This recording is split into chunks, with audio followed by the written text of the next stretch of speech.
तो protein synthesis एक तरह की जो है बायोलॉजिकल प्रोसेस है जो सेल के अंदर होती है, और इसमें 3 चरणों के माध्यम से ये प्रक्रिया पूरी होती है। मोस्टली इसमें इस तरीके से पहले डीएनए, फिर डीएनए से आरएनए, और आरएनए के माध्यम से फिर जो आगे प्रोटीन की प्रोसेस शुरू होती है।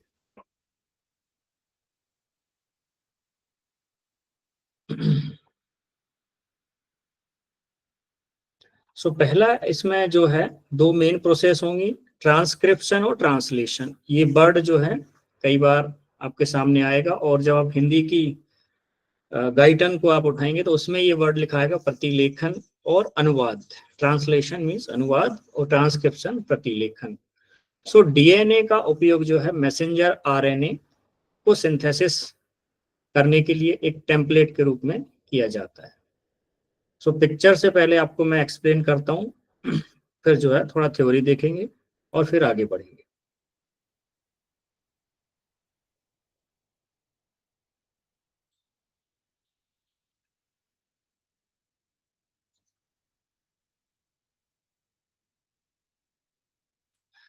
ये सेल के अंदर, न्यूक्लियस के अंदर मौजूद क्रोमोजोम है।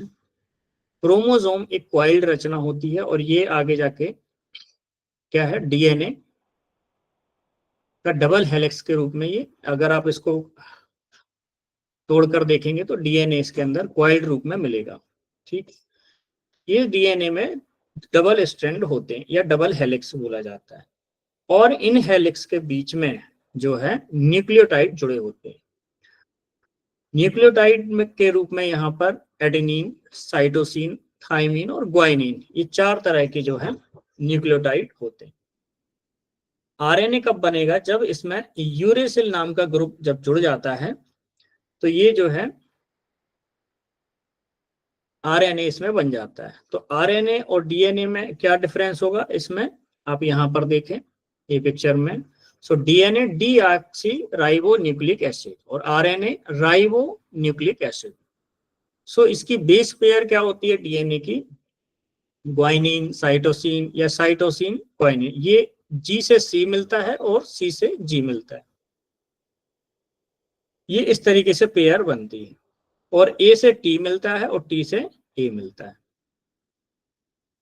तो इसमें जो है टी, टी मीन्स क्या है, थाइमीन। ये थाइमीन जो है विटामिन वाले थाइमीन से अलग है। ठीक, अब इस इनका जो है मॉलिक्यूलर बेस भी अलग होगा। यहाँ पर आप देखें इनका स्ट्रक्चर अलग अलग है। ठीक, और यूरेसिल का अलग स्ट्रक्चर है। तो यूरेसिल ग्रुप यहाँ पर जो है थाइमीन की जगह पे आरएनए में जुड़ जाता है। तो ये जो है जुड़ने से फिर क्या, ये आरएनए बन जाता है, और ये इसका सिंगल जो है ये चलती है पेयर, इसकी सिंगल स्टैंड इसमें होता है, single stand sugar phosphate ribose. तो ये इसमें एक मेन डिफरेंस रहता है। डीएनए डबल स्ट्रैंड होता है और आरएनए सिंगल स्ट्रैंड। आरएनए में यूरेसिल बेस जुड़ जाता है।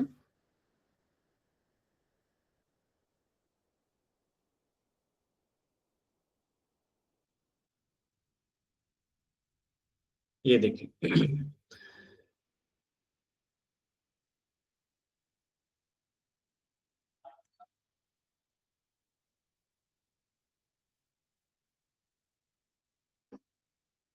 सो डीएनए से आरएनए बनेगा। ये आरएनए न्यूक्लियर जो मेम्ब्रेन है, उस न्यूक्लियर मेम्ब्रेन के पोर के माध्यम से बाहर निकलेगा, और ये आरएनए क्या कहलाएगा, एमआरएनए। यानी कि ये एक मैसेज लेके जाएगा, मैसेज देने का काम करेगा कि किस तरीके का प्रोटीन बनाना है। उसके अंदर क्या होंगे, कोडॉन होंगे, जो हमने देखे थे AUG, ACC, ATT, इस तरीके से जो कोडॉन होते हैं, वो कोडॉन इनके अंदर होते हैं। न्यूक्लियोटाइड के कॉम्बिनेशन के थ्रू ये बनते हैं।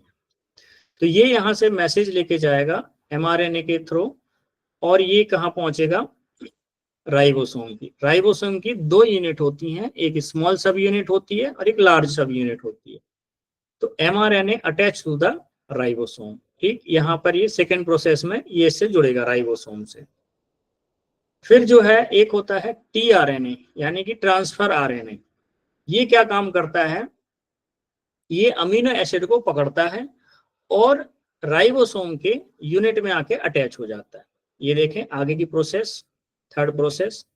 तो यहाँ पर देखेंगे टीआरएनए ने यहाँ पर अमीनो एसिड को पकड़ा, अमीनो एसिड पकड़ के जाएंगे और यहाँ पर जो भी अमीनो एसिड की जरूरत है, जिस कोडॉन के साथ में जो अमीनो एसिड की जरूरत है उसके साथ उसको अटैच कर दिया जाएगा।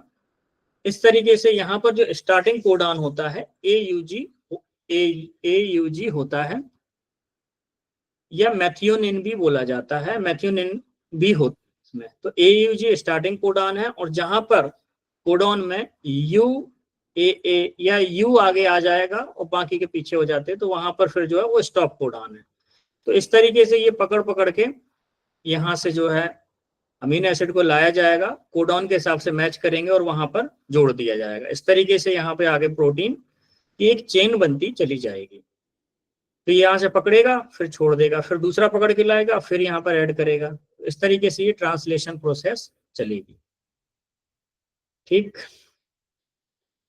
तो इस तरीके से ये आगे प्रोसेस चलती जाती है और प्रोटीन बनता जाएगा। जब ऐसा लगेगा कि हाँ ये प्रोटीन बन गया, उसका स्टॉप कोडॉन आएगा जो यूरेसिल ग्रुप के आगे जुड़ने और बाकी के जो हैं जैसे UAA या अदर जो भी कोडॉन होंगे वो यहाँ आएंगे। तो जैसे ही वो अटैच होंगे तो वहां से प्रोटीन श्रृंखला आगे बढ़ना बंद हो जाएगी और यहाँ आप देख रहे हैं एक तरह का प्रोटीन चेन निकल के सामने आ जाएगा, जो सेल में जरूरत के हिसाब से जहां भी जिस प्रोटीन की जरूरत है उसको वहां अटैच कर दिया जाएगा।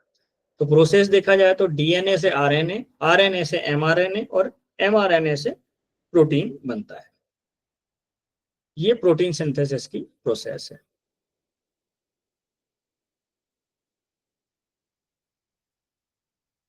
तो लास्ट क्लास में हमने यही प्रोसेस को थोड़ा डिटेल में देखा था।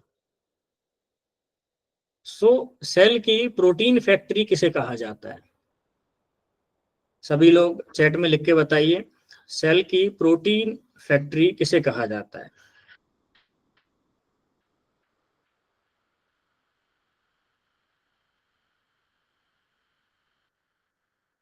फिर हम आगे बढ़ेंगे। अगली डिटेल जो है हम पढ़ने वाले हैं कोडॉन के बारे में।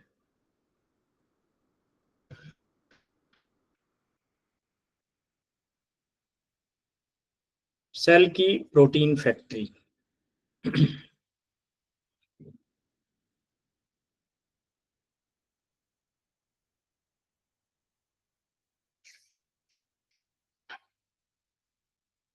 राइबोसोम है ना, राइबोसोम में प्रोटीन बनाए जाते हैं। Very good.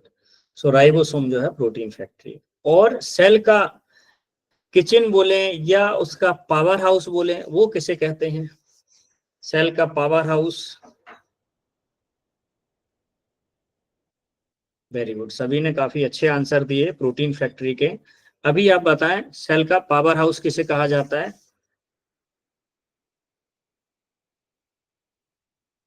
ठीक है, बहुत बढ़िया, सभी ने एकदम परफेक्ट आंसर दिए हैं।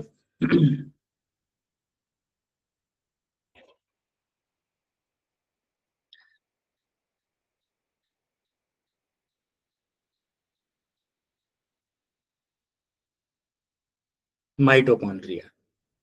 Very good. चलिए अब हम जो है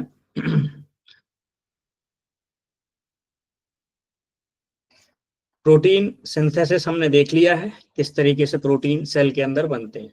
तो अगर मान लीजिए किसी कोडॉन में कोई प्रॉब्लम आ जाती है, वहां पर या कोई जीन मिस हो गया, तो वो प्रोटीन नहीं बनेगा। नहीं बनेगा तो उस प्रोटीन से संबंधित डिजीज हो जाएगी। ठीक है, तो जैसे मान लीजिए मस्कुलर डिस्ट्रॉफी जो बीमारी है, मस्कुलर डिस्ट्रॉफी बीमारी में कौन से प्रोटीन की कमी हो जाती है? ये आप लिख के बताएं चैट में। मस्कुलर डिस्ट्रॉफी नाम की बीमारी में कौन से प्रोटीन की कमी हो जाती है?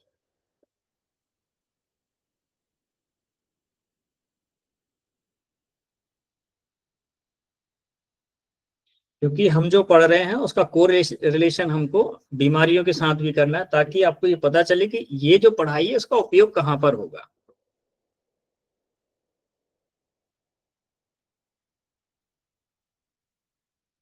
मस्कुलर डिस्ट्रॉफी नाम की बीमारी में कौन से प्रोटीन की कमी हो जाती है जिससे वो बीमारी होती है?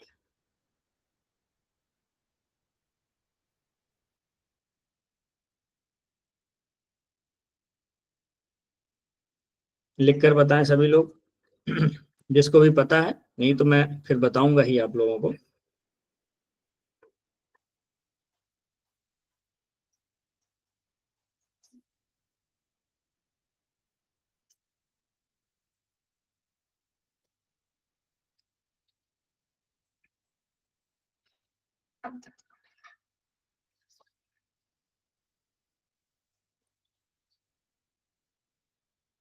वेरी गुड, दो लोगों के आंसर आए, dystrophin protein. Very good. So इसमें क्या होता है, डीएमपीके और सीएनबीपी, ये दो जीन्स होते हैं, इन जीन में जो है म्यूटेशन हो जाता है मस्कुलर डिस्ट्रॉफी में। इसमें अलग अलग वो डिजीज हैं, मस्कुलर डिस्ट्रॉफी के भी कई है, डीएमडी है। तो इसमें डिस्ट्रोफिन जीन जो कि एक्स क्रोमोसोम पे होता है, उसमें जो है प्रॉब्लम आ जाती है, जिसके कारण जो है ये बीमारी हो जाती है। सो माइटोनिक डिस्ट्रॉफी में सीएनबीपी और डीएमपी के जीन में प्रॉब्लम्स आती है। फिर एक एफ एस एच डी यानी कि फेसियो स्कैपुलो ह्यूमेरल मस्कुलर डिस्ट्रॉफी भी होती है, जिसमें DUX4 जीन में म्यूटेशन हो जाता है। एक होती है लिम्ब गिर्डल मस्कुलर डिस्ट्रॉफी, जिसमें जो लिम्ब रहते हैं उनमें वीकनेस आती है, जैसे हिप्स है, शोल्डर मसल्स हैं, इनमें आ जाती है। फिर EDMD होती है, एमरी ड्रेफस मस्कुलर डिस्ट्रॉफी, जिसमें म्यूटेशन होता है EMD और LMNA जीन में। फिर होती है कंजेनिटल डिस्ट्रॉफी, जिसमें जिसको CMD बोला जाता है, ये एट बर्थ के समय ही ये प्रॉब्लम आ जाती है। सो इसमें हम मोस्टली कौन सा टेस्ट कराते हैं मस्कुलर डिस्ट्रॉफी में? किसी को मालूम है कौन सा टेस्ट हम सबसे पहले कराते हैं, जिससे हमें पता चलता है कि इनको जो है मस्कुलर डिस्ट्रॉफी या उससे रिलेटेड मसल रिलेटेड प्रॉब्लम हो सकती है?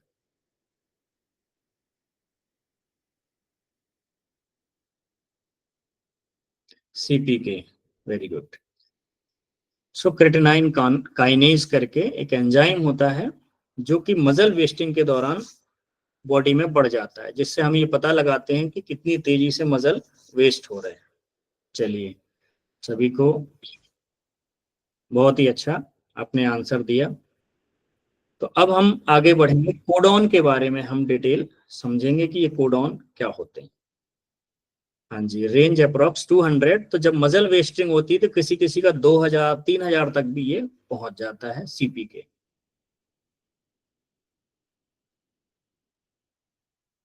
सो आप सोचिए, जब हम न्यूरोथेरेपी में जीन्स के ट्रीटमेंट देते हैं, तो आप वो जो जीन्स गड़बड़ हुए ना, उनकी रिपेयरिंग कर रहे होते हैं।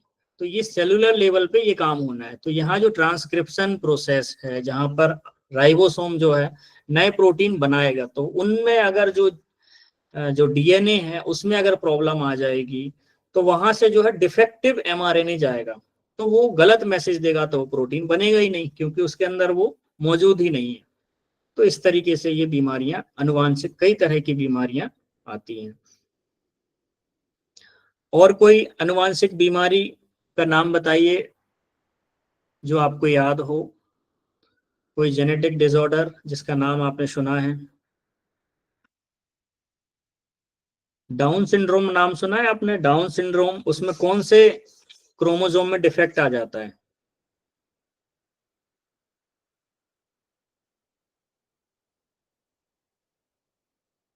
जी। इसको मंगोलिज्म भी बोला जाता है। तो इस तरीके से, तो वो डिफेक्ट कहाँ आ रहा है आपको ये यहाँ पता चलेगा कि ये जो डिफेक्ट है ये इसके अंदर जो है होता है। ये ट्रांसक्रिप्शन के दौरान या वहां पर जो कोडॉन है वो डिस्टर्ब हो जाए, जीन्स में डिस्टरबेंस आ जाए, तो वहां से आगे की प्रोसेस ही डिफेक्टिव रहेगी, है ना? वो खास तरह का प्रोटीन नहीं बन पाएगा, जिसके कारण वो बॉडी में डिफेक्ट आ जाता है।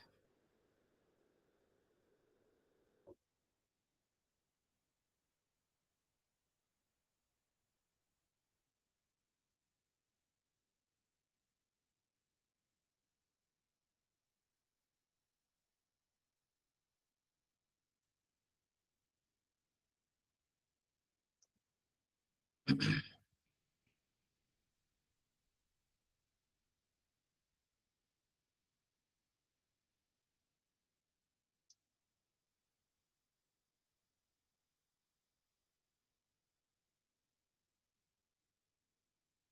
अभी हम देखेंगे कोडॉन्स के बारे में। आपके सामने ये दिख रहा है मायोपैथी, जी, वो भी हो सकती है।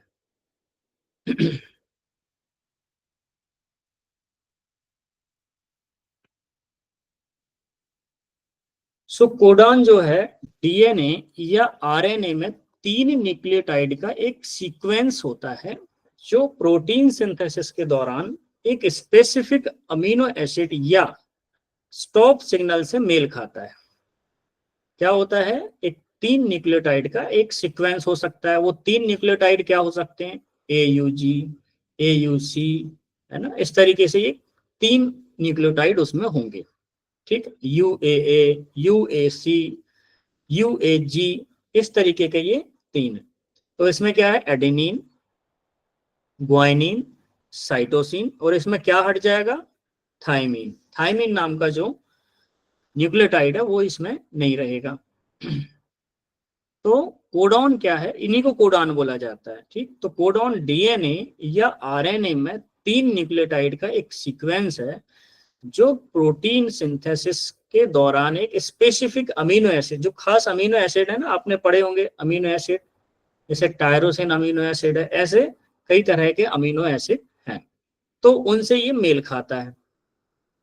तो जब ये उनसे जुड़ेगा तो खास एक कोड हो गया ना कि भाई ये न्यूक्लियोटाइड, एक कोडॉन आएगा, वो उसी से जुड़ेगा जो उससे रिलेटेड अमीनो एसिड होगा। अगर उससे रिलेटेड अमीनो एसिड नहीं हुआ तो वो जुड़ेगा ही नहीं, वो जुड़ेगा नहीं तो प्रोटीन बनेगा। सो कोडॉन जेनेटिक कोड के आवश्यक घटक हैं जो सभी जीवों के लिए लगभग सार्वभौमिक हैं। ठीक, इसका स्ट्रक्चर एंड फंक्शन अभी हम देखेंगे, इसकी संरचना और इसके कार्य। सो न्यूक्लियोटाइड, तो एक कोडॉन में 3 न्यूक्लियोटाइड होते हैं जो न्यूक्लिक एसिड के निर्माण के खंड हैं, जिसमें डीएनए न्यूक्लियोटाइड, डीएनए में कौन कौन से न्यूक्लियोटाइड हैं, 4 न्यूक्लियोटाइड हैं, adenine, thymine, cytosine and guanine. और आरएनए में कौन कौन से हैं न्यूक्लियोटाइड, एडेनिन, ग्वाइनिन, साइटोसिन और यूरेसिल। ये आरएनए की पहचान हो गई। और डीएनए में क्या है, थाइमीन हो जाता है, और इसमें क्या हो जाता है, यूरेसिल ग्रुप जुड़ जाता है।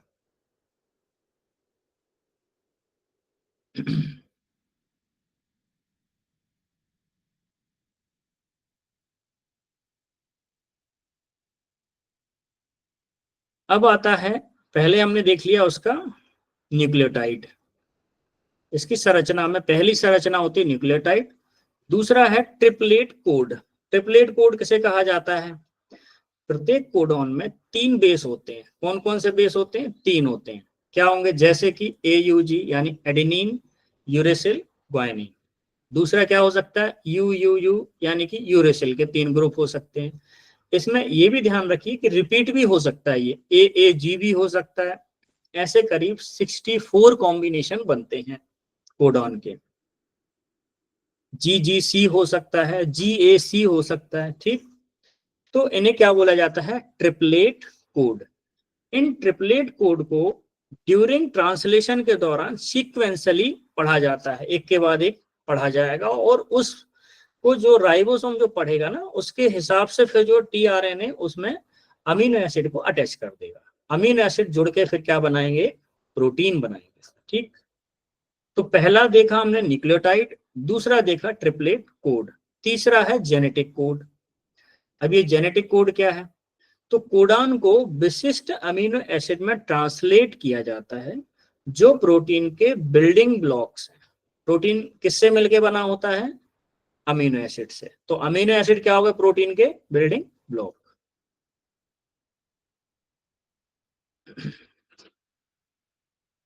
The genetic code is degenerate, meaning multiple codons can encode the same amino acid. जिसका अर्थ क्या हुआ, अनुवांशिक कोड या जेनेटिक कोड जो है कई कोडान एक ही अमीनो एसिड को एनकोड कर सकते हैं, जैसे कि यू यू यू यानी यूरेसिल के 3 सेम कोड भी आ सकते हैं, यू यू सी या दोनों। तो ये किसको करते हैं डिनोट? फिनाइल एलेनिन नाम के अमीनो एसिड के लिए ये कोड करते हैं। ये बताएंगे कि भाई ये वाला अमीनो एसिड यहाँ पर जोड़िए इस श्रृंखला के बीच में। ठीक, ये 3 तरह के इसका जो है संरचना होती है। पहले इसमें क्या होगा? न्यूक्लियोटाइड होंगे, फिर इसमें ट्रिपलेट कोड होंगे और फिर जेनेटिक कोड होंगे। जेनेटिक कोड से ये पता चलेगा कि कौन से अमीनो एसिड को जो है इसमें जोड़ना है। और इसमें ये रिपीट भी हो सकते हैं, जैसे ट्रिपल यू हो गया या डबल यू सी हो गया। तो ये जो है फिनाइल एलानाइन, इस तरीके के कई तरह के एग्जाम्पल रहते हैं। अब हम देखेंगे कोडॉन के प्रकार। तो कोडॉन कितने प्रकार के होते हैं? तो पहला है स्टार्ट कोडॉन।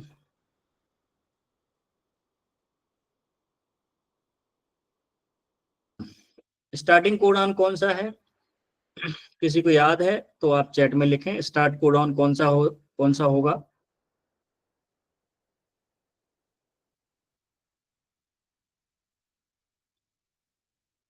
कोडॉन की थोड़ी डिटेल्स मैंने जो है आपको लास्ट क्लास में बताई। जिसको याद है आप लिखें, नहीं तो फिर मैं आगे उसको कंटिन्यू आपको बता दूंगा।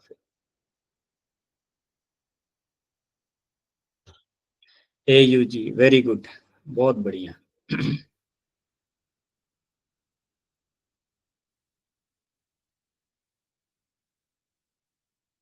Very good.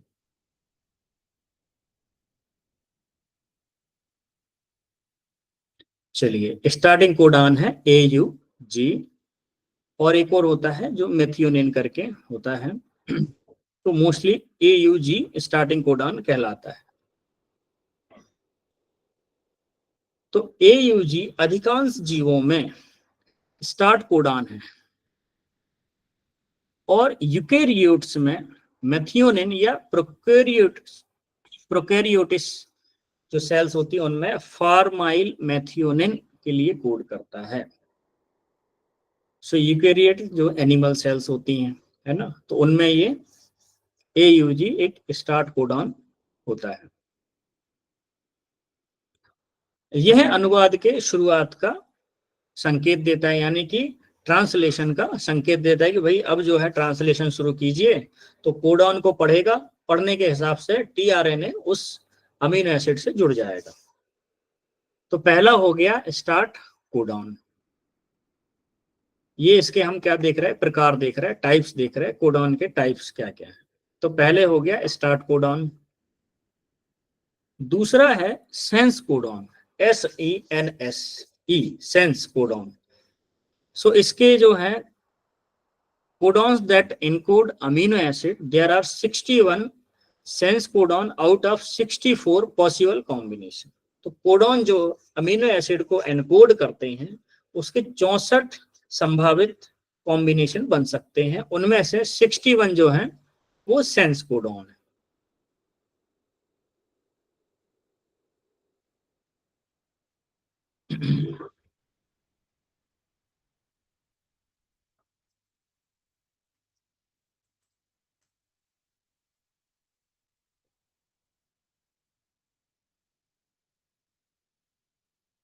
तो ये सेंस कोडॉन के बारे में थोड़ा सा आपको बता देता हूँ।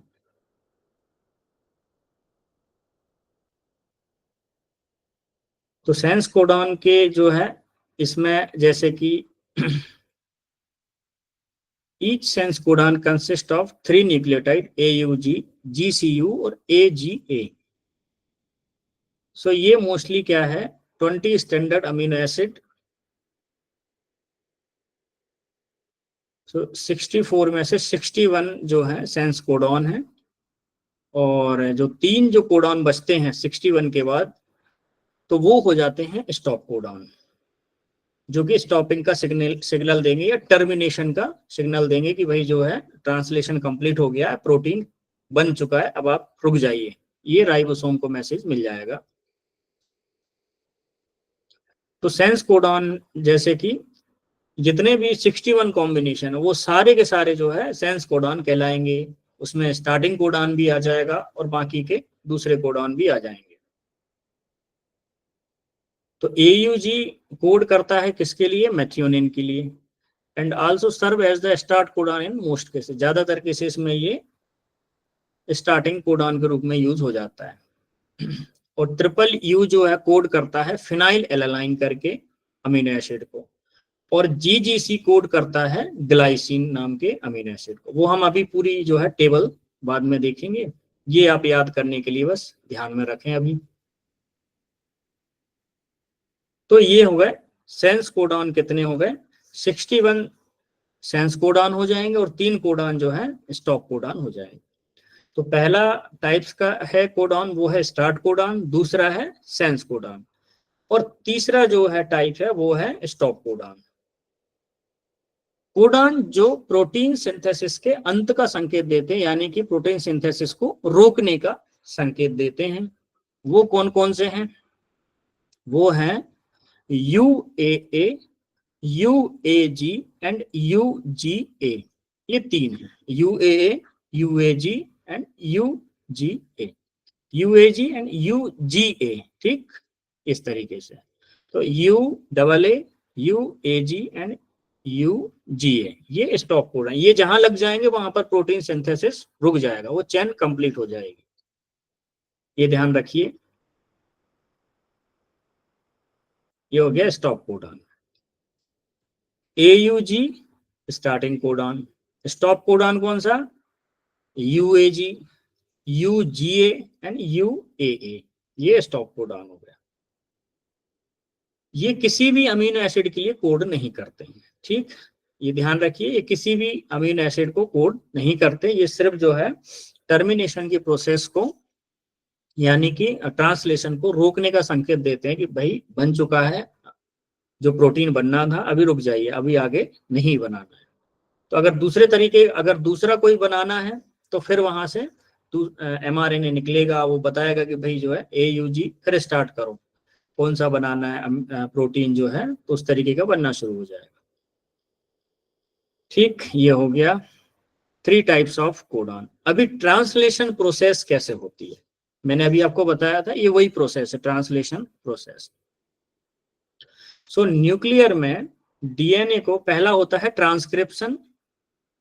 तो ट्रांसक्रिप्शन की प्रोसेस में जो न्यूक्लियस में DNA को मैसेंजर RNA में ट्रांसक्राइब किया जाता है। ठीक, DNA के से क्या बनेगा? RNA, RNA से mRNA, और mRNA निकलेगा फिर, और mRNA में क्या होते हैं? कोडॉन होते हैं। इसमें जो है 3 तरह के न्यूक्लियोटाइड होते हैं, तो एक कोडॉन में 3 न्यूक्लियोटाइड होते हैं, ट्रिपलेट जिन्हें बोला जाता है। तो पहली प्रोसेस हो गई ट्रांसक्रिप्शन। दूसरी प्रोसेस होती है राइबोसोम बाइंडिंग, यानी mRNA जो है न्यूक्लियस से निकल के कहाँ जाएगा?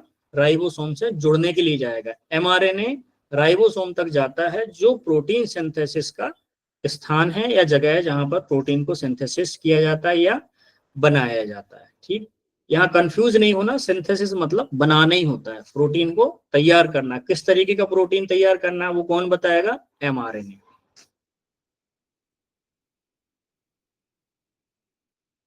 तीसरी है, पहला प्रोसेस हो गया ट्रांसक्रिप्शन, जिसमें DNA से mRNA बनेगा, RNA mRNA। ठीक, फिर होगा राइबोसोम बाइंडिंग होगी, राइबोसोम से mRNA जुड़ेगा। तीसरा है tRNA and codon recognition. tRNA मतलब ट्रांसफर RNA। सो ट्रांसफर RNA क्या करेगा? जो मॉलिक्यूल में mRNA कोडॉन के जो एंटी कोडॉन है उनको ढूंढेगा, पूरक एंटी कोडॉन ये होते हैं tRNA के अंदर। तो प्रत्येक tRNA एक विशिष्ट अमीनो एसिड को ले जाता है। तो जो अमीनो एसिड जिस कोड का होगा उस कोड के साथ वो अमीनो एसिड को एनकोड कर देगा, बाइंड कर देगा उसके साथ। ठीक, चौथा होता है प्रोटीन सिंथेसिस। सो राइबोसोम mRNA कोड को पढ़ता है, अमीनो एसिड mRNA द्वारा निर्दिष्ट क्रम में एक साथ जुड़े होते हैं, जिससे एक पॉलीपेप्टाइड चेन बन जाती है। ठीक, ये होती है प्रोटीन सिंथेसिस, ये क्या बोलते हैं, प्रोसेस किस तरीके से पूरा जो है प्रोसेस चलता है। तो ये हमने देखा ट्रांसलेशन प्रोसेस बोला जाता है इसको। अभी इसकी विशेषताएं क्या है। सो कोडॉन के की फीचर्स क्या क्या है। तो पहला यूनिवर्सल, कुछ अपवादों को जैसे माइटोकॉन्ड्रियल डीएनए के साथ अनुवांशिक कोड लगभग सभी प्रजातियों में पाए जाते हैं, सिर्फ माइटोकॉन्ड्रियल डीएनए को छोड़कर। दूसरा रिडंडेंट, अनावश्यक, कई कोडॉन एक ही अमीनो एसिड को निर्दिष्ट कर सकते हैं, जैसा हमने ऊपर देखा था ट्रिपल यू, और एक और था उसके साथ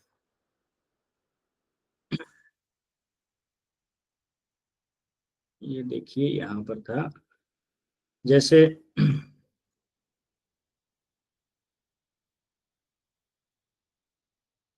ई डबल जो है, एक मिनट, हाँ जैसे triple U, U U U and U U C, तो ये दोनों कोड जो है एक ही अमीनो एसिड को मतलब डिनोट कर सकते हैं, जैसे ये दोनों फिनाइल एलानाइन के लिए डिनोट करते हैं। तो ये इसकी एक विशेषता है कि एक से अधिक कोडान जो है सेम अमीनो एसिड के लिए निर्दिष्ट कर सकते हैं। फिर नॉन ओवरलैपिंग, कोडॉन को एक बार में एक पढ़ा जाता है बिना ओवरलैप किए, तो एक कोडॉन एक अमीनो एसिड, ये एक दूसरे को ओवरलैप नहीं करेंगे।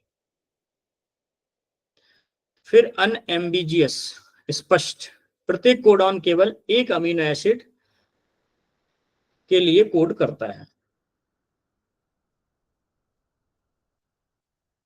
एप्लीकेशन और इंपॉर्टेंस क्या है। तो जेनेटिक इंजीनियरिंग में इसका उपयोग किया जाता है। सो कोडॉन को समझने में वैज्ञानिकों को बायोटेक्नोलॉजी या जैव इंजीनियरिंग और चिकित्सा के लिए जीन्स में हेरफेर करने की अनुमति देते हैं। अगर कोड को बदल दिया जाए तो वो जो प्रोटीन नहीं बन रहा है वो प्रोटीन बनना शुरू हो जाएगा। अगर किसी तरह से आप सोचिए, इमेजिन करें कि मान लीजिए कोई एक कोडॉन मिस हो रहा है, 61 जितने भी कोडॉन है उनमें से एक मिस हो रहा है, तो वो प्रोटीन नहीं बनेगा, वो या फिर वो डिफेक्टिव प्रोटीन बनेगा।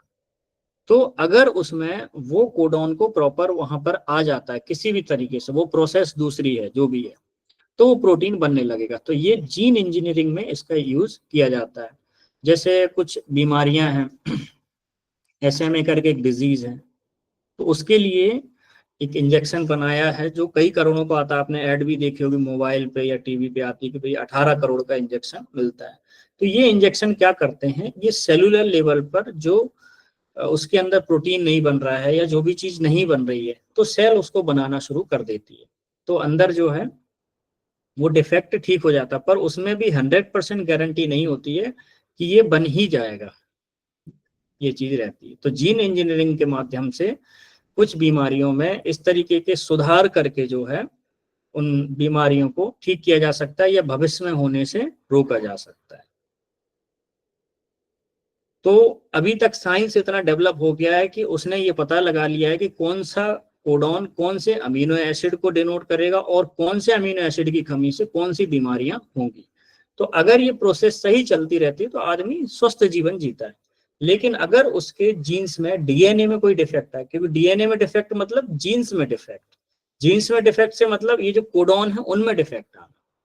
तो अगर इनमें किसी तरह का डिफेक्ट आएगा तो जेनेटिक डिसऑर्डर होने के चांसेस हो जाते हैं।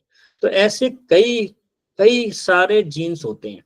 तो अब उनमें किस जीन में प्रॉब्लम आ रही है वो उसके लिए टेस्ट होते हैं, अलग अलग टेस्ट करते हैं। तो उनके माध्यम से पता लगाते हैं कि भाई कोई खास बीमारी में कौन सा जीन का डिफेक्ट है जिसके कारण कौन सा प्रोटीन नहीं बन रहा है और इससे कौन सी बीमारी आएगी।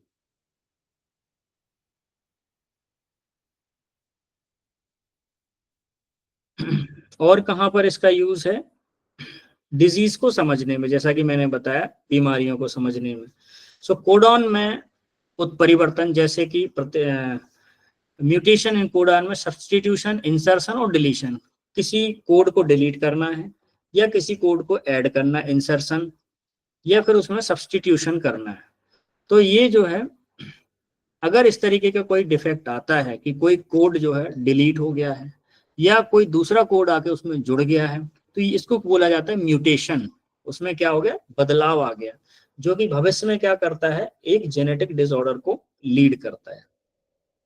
तो दो इसकी ये एप्लीकेशन और इम्पोर्टेंस, पहला जेनेटिक इंजीनियरिंग में इसका काफी महत्व है, दूसरा डिजीज अंडरस्टैंडिंग, जिसके अंदर अगर किसी कोडॉन में म्यूटेशन हो जाता है, म्यूटेशन मतलब या तो उसमें इंसर्शन होगा, कोई चीज उसमें इंसर्ट हो जाएगी, या उसमें डिलीशन होगा यानी कोई डिलीट हो गया कोड, या सब्सटीट्यूशन उसमें हो जाएगा। तो अगर ये तीन में से कोई एक प्रॉब्लम हो जाती है तो वो जेनेटिक डिसऑर्डर को लीड करता है। तीसरा है प्रोटीन सिंथेसिस रिसर्च। सो जीवों में जीन कैसे व्यक्त होते हैं इसे समझने के लिए कोडॉन केंद्रीय है। फिर जो है evolutionary studies. So codon uses biases provide insight into evolutionary pressures and specific characters. So codon का उपयोग पूर्वाग्रह, विकासवादी दबाव और प्रजाति, खास प्रजातियों के जो है समझने के लिए एक हेल्प करता है। अब कोडॉन की जो है हम देखेंगे टेबल, जिसमें 64 पॉसिबल कोडॉन्स के वो बनते हैं।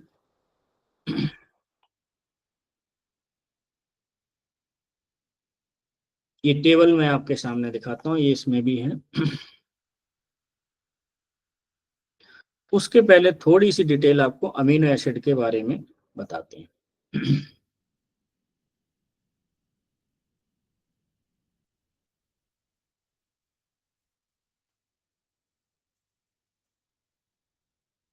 ये अगले चैप्टर में आएंगे कोडॉन्स, तो अभी से आपका एक बेस बन जाएगा इसमें।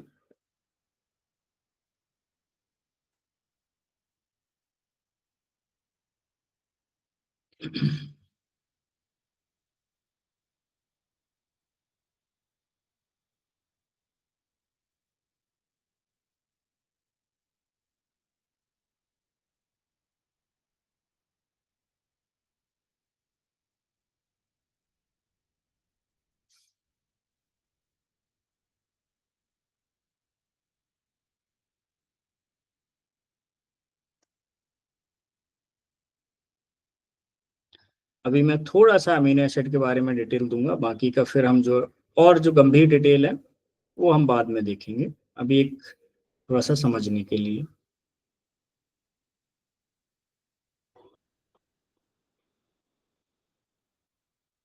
सो अमीनो एसिड क्या है, एक ऑर्गेनिक कंपाउंड होते हैं जो कि किसके प्रोटीन के अंदर ये कंपाउंड कंबाइन होते हैं। सो इनके कई सारे जो है फंक्शंस होते हैं। So there are 20 standard amino acid commonly found in protein, each with unique properties and role, हर एक के अपने रोल्स होते हैं। तो इसमें एसेंशियल और नॉन एसेंशियल दो तरह के ये होते हैं। अच्छा, इसका जो स्ट्रक्चर किस तरीके से होता है, इसमें अमीन ग्रुप होता है NH2 बेसिक फंक्शनल ग्रुप, फिर कार्बोक्सिल ग्रुप होता है COOH, ये बाद में इसको देखेंगे, ये सारे जो है फिर केमिस्ट्री में चले जाएंगे। हाइड्रोजन एटम्स होगा, एंड फिर जो है R ग्रुप यानी कि साइड चेन ग्रुप होगी, जो कि determine the specific properties of the amino acid. इसके फॉर्मूले होते हैं, अभी उसमें हम जाएंगे नहीं। क्लासिफिकेशन देख लेते हैं। तो इसमें जो है नॉन पोलर अमीनो एसिड और पोलर, एक हाइड्रोफोबिक अमीनो एसिड और hydrophilic amino acid. So non polar यानी कि हाइड्रोफोबिक अमीनो एसिड, इसका मतलब है ये वाटर इनसॉल्युबल, ये पानी में नहीं घुलेंगे, ठीक। तो एग्जाम्पल में है glycine, alanine, valine, leucine, isoleucine, methionine, proline, phenyl alanine और ट्रिप्टोफान अमीनो एसिड। ये हो गए नॉन पोलर। हाइड्रोफोबिक जो कि पानी के अंदर नहीं घुल सकते, ये किस में घुलेंगे, फिर फैट में। दूसरा है पोलर यानी कि हाइड्रोफिलिक, यानी पानी में जो घुल जाते हैं, तो serine, threonine, cysteine, tyrosine amino acid, asparagine और ग्लूटामीन। फिर है एसिडिक अमीनो एसिड, सो जो नेगेटिवली चार्ज्ड होते हैं, जिनका pH, physiological pH donate proton, जो प्रोटॉन को डोनेट कर सकते हैं। एस्पार्टिक एसिड और ग्लूटामिक। फिर बेसिक अमीनो एसिड है लाइसिन, अर्जिनिन, हिस्टिडीन। बेसिक मतलब पॉजिटिवली चार्ज्ड एक्सेप्ट प्रोटॉन्स। फिर इनमें एसेंशियल और नॉन एसेंशियल। एसेंशियल मतलब ऐसे अमीनो एसिड जिनको can not be synthesized by the body and must be obtain through the diet, यानी कि इनको आपको डाइट से ही लेने पड़ेंगे, बॉडी इनको नहीं बनाती है। वो कौन कौन से हैं? Histidine, isoleucine, leucine, lysine, methionine, phenylalanine, threonine, tryptophan और वेलाइन। तो कितने हो गए ये? 3 3 6 3 9। फिर इसी तरह से नॉन एसेंशियल है, so synthesized by the body, alanine, asparagine, aspartic acid और ग्लूटामिक एसिड। फिर कंडीशनली जो है एसेंशियल अमीनो एसिड हैं जो कि required in higher amounts during stress, illness और growth. Arginine, cysteine, glutamine, glycine, proline और टायरोसिन। तो ये आप न्यूरोथेरेपी वेद में इनकी पूरी जानकारी है, एक एक के बारे में लिखा गया है, वो आप एक बार पढ़ लीजिए तो वहां से आपको मिल जाएगा। तो ये इस तरीके से जितने भी अमीनो एसिड हैं उन सभी अमीनो एसिड के लिए खास कोडॉन होगा, वो कोडॉन उसको एनकोड करेगा और उनसे जोड़ के एक प्रोटीन बनाएगा जो कि प्रोटीन सिंथेसिस कहलाता है। तो अमीनो एसिड का फंक्शंस क्या होते हैं? एक तो प्रोटीन सिंथेसिस करना, एनर्जी प्रोडक्शन करना, एंजाइम एक्टिविटी को जो है कैटालाइसिस यानी कि उत्प्रेरित करने में हेल्प करना, फिर सिग्नलिंग मॉलिक्यूल्स के तौर पे प्रिकर्सर, न्यूरोट्रांसमीटर में भी हेल्प करते हैं जैसे टायरोसिन फॉर किसके लिए? डोपामाइन के लिए। नाइट्रोजन ट्रांसपोर्ट करना है, pH buffering, acid base balance बनाने के लिए भी अमीनो एसिड का यूज किया जाता है।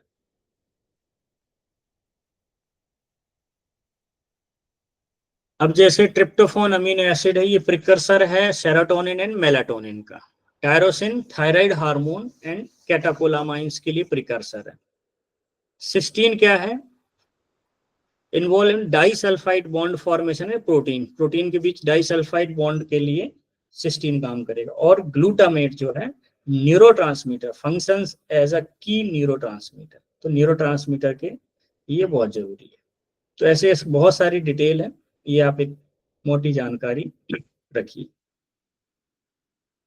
codons and amino acids, so each amino acid is encoded by specific codons in mRNA। जैसे AUG किसको करेगा? मेथियोनिन को। और U या UUC ये फिनाइल एलानाइन नाम के अमीनो एसिड से काम करेंगे। तो ये आपको यहाँ पे समझ में आ गया होगा।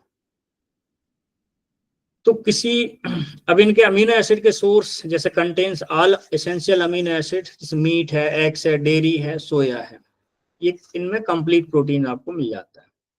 फिर इनकम्प्लीट प्रोटीन जिनमें कम मात्रा में या ज्यादा मात्रा में अमीनो एसिड होते हैं, तो प्लांट बेस्ड फूड, क्विनोआ हुआ, सोया हुआ, और भी कई तरह की दालें जो हैं उनमें आपको ये मिल जाते हैं। एप्लीकेशंस, सो मेडिकल में metabolic disorder, treatment of metabolic disorder के लिए खास अमीनो एसिड के सप्लीमेंट भी मिलते हैं। मसल रिकवरी, एथलीट्स, और ये कुछ सिंथेटिक मटेरियल एंड ड्रग्स के प्रीकर्सर के तौर पे काम करते हैं। तो अभी हम लिस्ट में आपके सामने रखता हूं, वो लिस्ट से हम देखेंगे अलग अलग।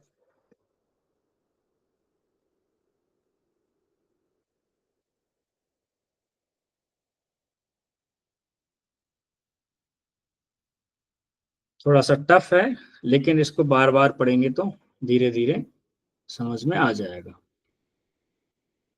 कोई जल्दबाजी नहीं है, आप आराम से इसको पढ़िए। ये अभी आगे और आएगा तो और आपका रिवीजन हो जाएगा।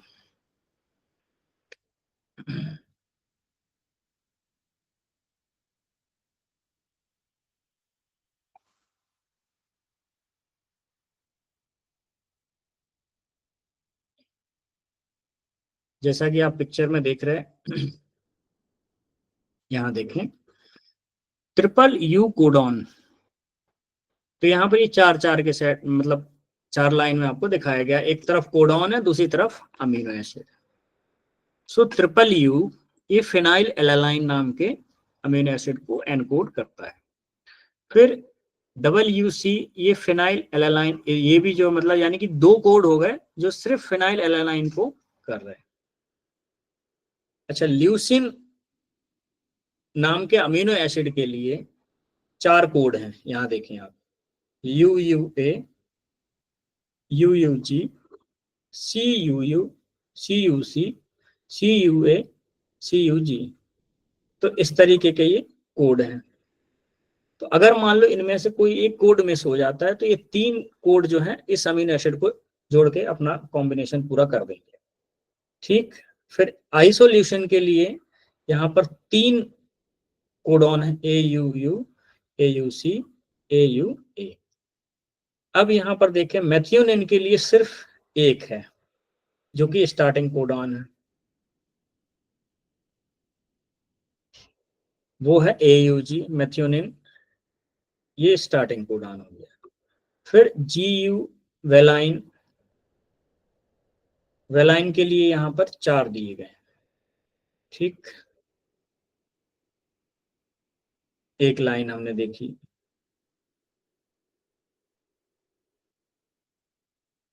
दूसरी लाइन में आप देखें सिरिन नाम का जो अमीनो एसिड है उसके लिए है UCU, UCC। इस तरीके से ये 4 कोड इसके लिए बन जाते हैं। फिर प्रोलाइन के लिए 4 हैं। फिर ट्रायोनिन के लिए जो है ये 4 हैं इसमें। तो इस तरीके से ये 61 सेंस कोडॉन के तौर पे बनेंगे और 3 कोडॉन इसमें स्टॉप कोडॉन के रूप में बनेंगे। तो ये अलग अलग जिस तरीके का प्रोटीन जो जिस कॉम्बिनेशन में तैयार करना है तो वो जो है कोड उसको मिल जाएगा या उस कोड के माध्यम से उस प्रोटीन का निर्माण होगा।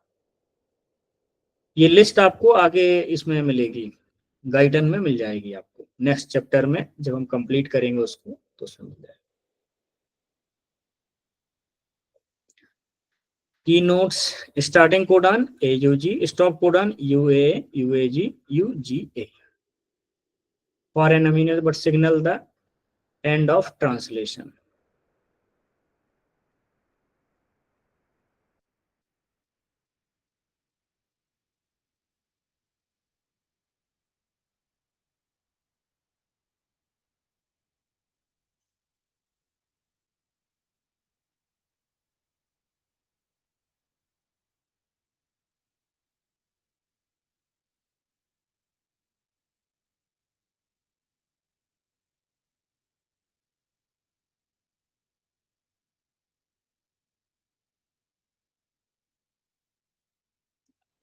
तो ये था प्रोटीन सिंथेसिस और कोडॉन्स के बारे में। नेक्स्ट आगे के चैप्टर्स में हम देखेंगे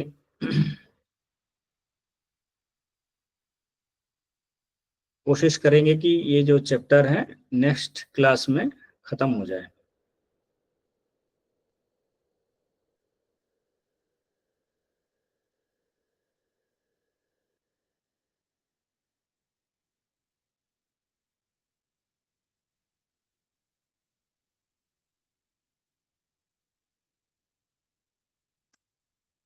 तो इसमें कुछ 2-3 चीजें बची हुई हैं सेल्स का, एंडोसाइटोसिस, फैगोसाइटोसिस और specific function of Golgi apparatus and synthesis and formation of cellular structure, उसमें endoplasmic reticulum and Golgi apparatus. फिर है ATP के बारे में थोड़ी डिटेल्स है, uses of cellular function, ATP के यूज, तो इनको हम जो है अब आगे के चैप्टर में कंप्लीट करेंगे। सो लास्ट में बचेगा मैकेनिज्म ऑफ सीलियरी मूवमेंट, जो सीलिया की मूवमेंट होती वो। फिर हम नेक्स्ट चैप्टर पे आ जाएंगे। तो नेक्स्ट चैप्टर में हम genetic control of protein synthesis के लिए कंट्रोल एंड सेल फंक्शन है, सेल रिप्रोडक्शन पढ़ेंगे। तो इसमें जो कोड की बात जो मैं कर रहा था वो यहाँ पर आ जाएंगे। इसमें डिटेल से आप समझेंगे DNA के बारे में, RNA के बारे में, जेनेटिक कोड के बारे में हम जो है यहाँ पर देखेंगे।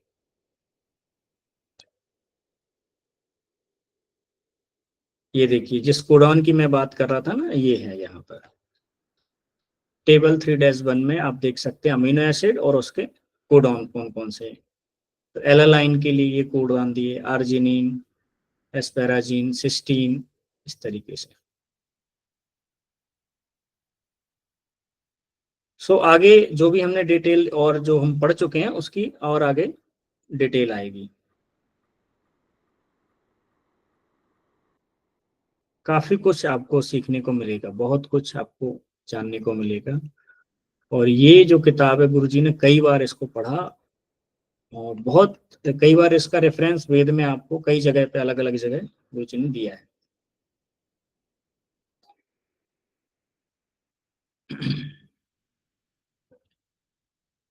ठीक है, आज की क्लास सभी को समझ में आई?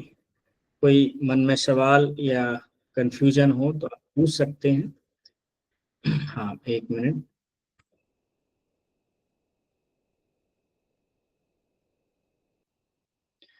जी बोलिए रितेश जी।